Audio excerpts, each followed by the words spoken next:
Hey guys, so I realized I haven't actually covered any G1 Transformers yet on the channel. I've touched on them in previous videos, but this time around I wanted to do something that was entirely G1. And what better way to do that than with these weird guys. The original G1 Autobot Pretenders from 1988. To give context to these odd guys, I need to give a super quick overview of the G1 continuity. So if you know all this, just scrub ahead. There's chapters as always. Okay, so the original US produced Transformers cartoon was shared by both Japan and the West up until the movie in 1986. In 87, with the toy market reaching saturation in the US, Hasbro's marketing spend on the series was considered unnecessary, and as a result, they finished up with a very rushed and heavily truncated season 4. However, Japan is and was a very different market for a myriad of reasons. And with that in mind, Takara, as the IP owners of the Transformers in Japan, chose to continue the animation and toys in the Japanese market. And so in 1987, Transformers Headmasters was released.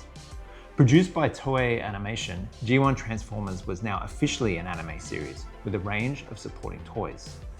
From this point until the completion of the G1 line, Hasbro effectively used the Japanese toys as like found money and just cherry-picked figures from the line to release outside of Japan, but with very sparse lore or backstory, if any at all. This explains why some of the toys like Power Master Prime exist somewhat in isolation in the West, whereas in Japan, Jinrai is actually a canonical character that fits inside the G1 continuity. Despite the Japanese market being less formulaic than the US, the toy releases were still based around innovation or essentially gimmicks. So Headmasters introduced the concept of human-sized Transformers, Headmasters, that transform into the heads and connect to these lifeless bodies known as transectors in order to do things at normal Transformer scale.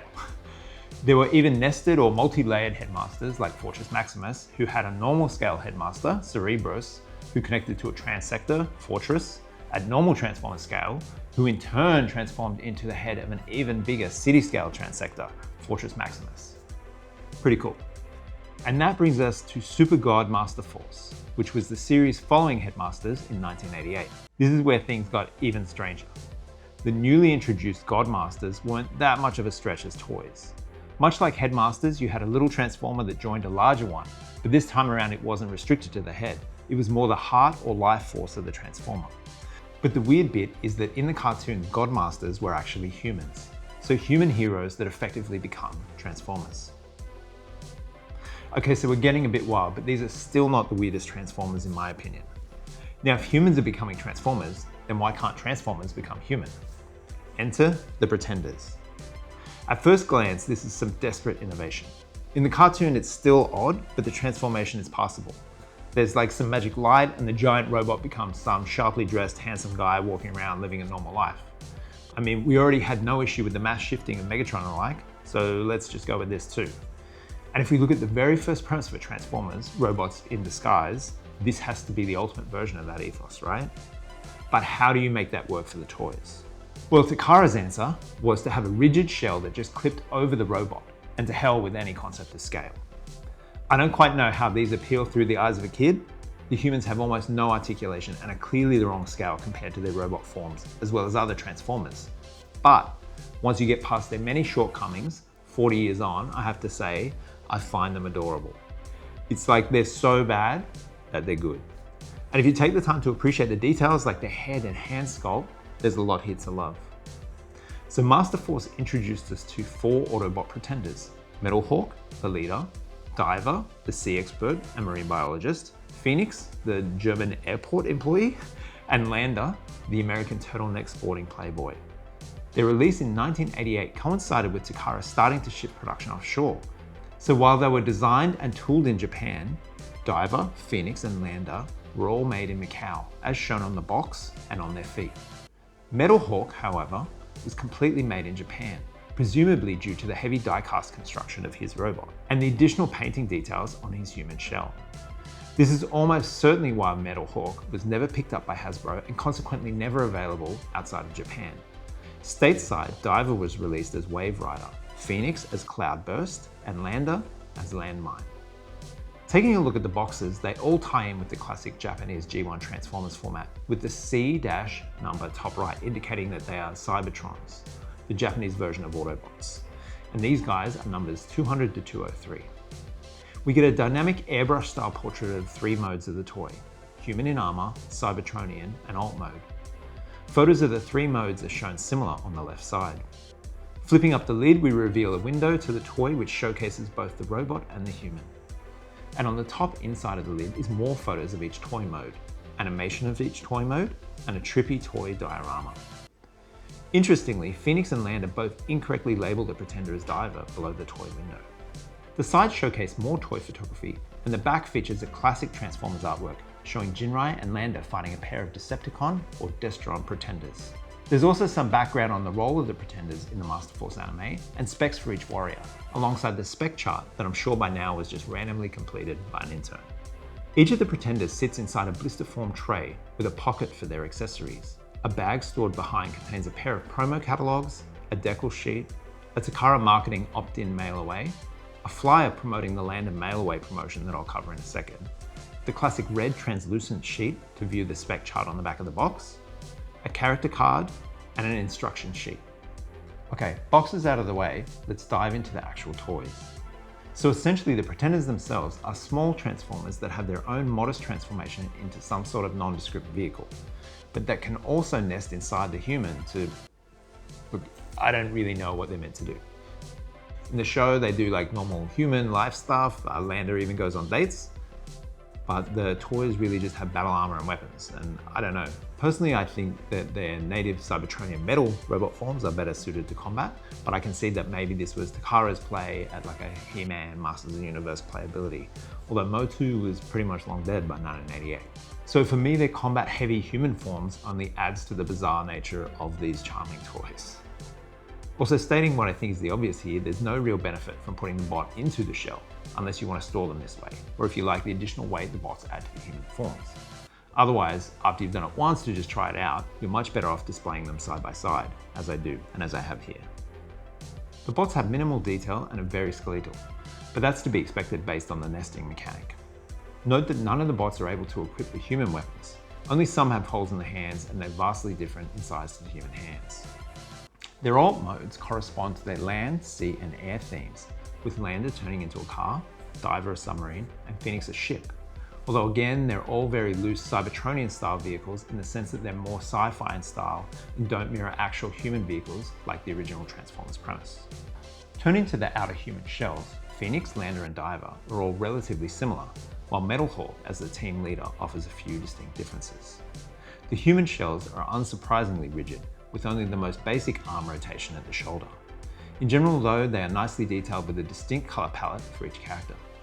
Okay, so now we get the concept, let's take a look at each of the 4 toys. Phoenix is in a deep red, black, and grey with blue highlights on the bot. Accessories wise, he has a red blaster and some kind of power whip in blue. The human shell gets a blue belt and helmet to offset the very red, heavy body. Transforming the bot into his aircraft alt mode is very simple. Rotate the head around and the arms up.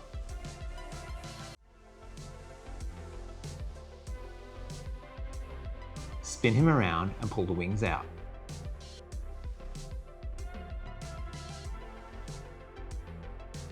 Which will expose a cockpit section folded into his body. Pull this out and then spin him back over. Now just straighten his feet and then flip the legs over his body.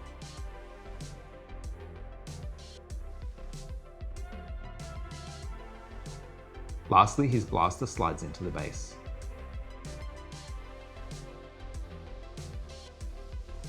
To put him into his human shell, just fold his arms back and his feet down. Then carefully split the shell in half and drop it into the back half. While the shells normally hold together, Phoenix, Lander, and Diver all feature belts that hold the halves more securely. Moving on to Diver, he's the most drab of the quartet, with his muted grey suit offset by only minimal red, grey, and flat gold highlights. His backpack is also a single colour, whereas the others at least incorporate a secondary colour to provide visual interest. Diver has the lightest of the human hair, which is odd as Lander is actually blonde in the anime. Likewise, the bot form is a dark scheme with gold highlights on the visor and cockpit. He comes with a helmet, blaster and power axe, as well as his belt to hold him together. Transforming the robot is simple again. Push his head forwards into his chest, rotate the arms up, and push them back behind him. Push the base of the feet up to close them in, and spin each leg out and around the body. Flip him over and pull the little grey wings from the side of his legs. Lastly, place the blaster on top.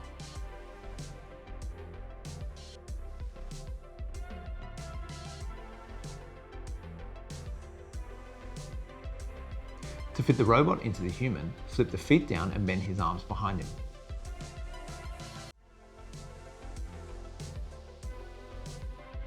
Then place him into the shell.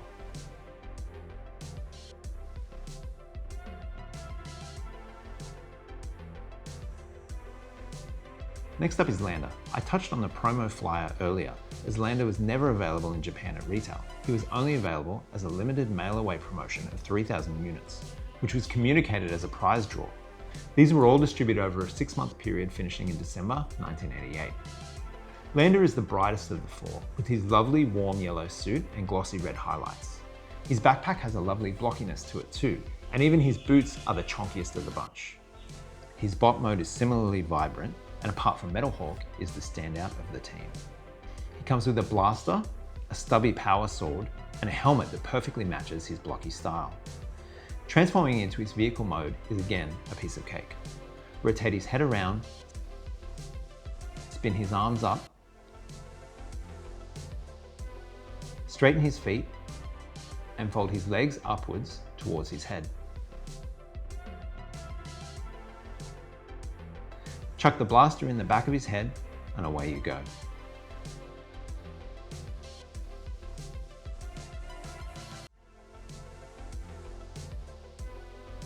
To place him in his human shell, fold the arms forward and feet down. But this time, put him face down into the back, so he'll effectively be reversed inside. Close him up and fit the belt in place. I mentioned the hand sculpts earlier on, and on the 3 supporting Pretenders they're outstanding, with Lander being the best of the bunch, as the red paint allows the sculpt detail to show the best. Okay, finally we get to the jewel in the crown of Autobot Pretenders, Metalhawk. He's the only of the 4 bots that features die-cast, and what a chunk of die-cast it is.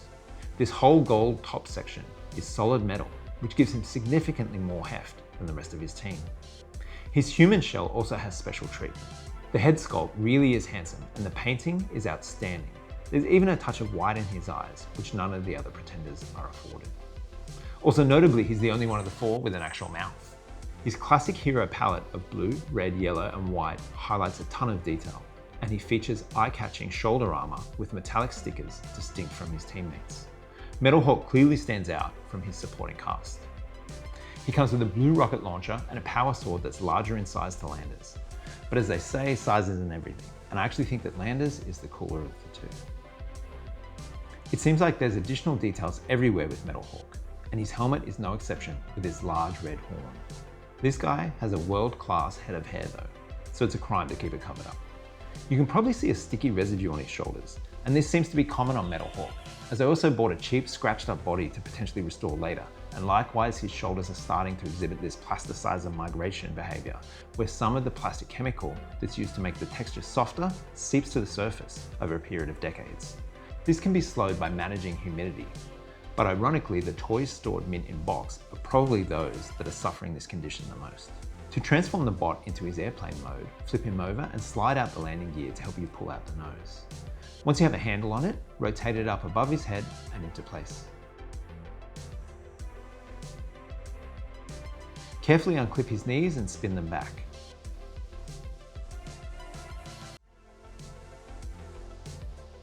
Fold the arms in and the wings out.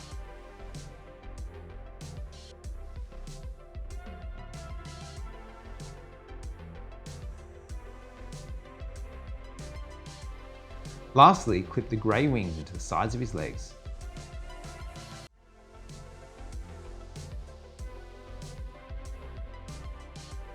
And he's ready for takeoff.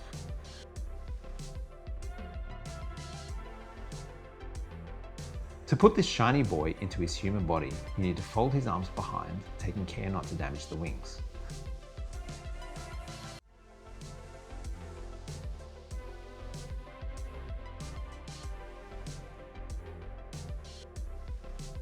Fold the feet up. And as you slide him into the back, rotate his legs out to fit the stance of his legs. Note that his grey wings can do double duty as guns for the bot mode. So that's the Japanese Autobot Pretenders from 1988's Super God Masterforce, my candidate for the weirdest Transformers ever.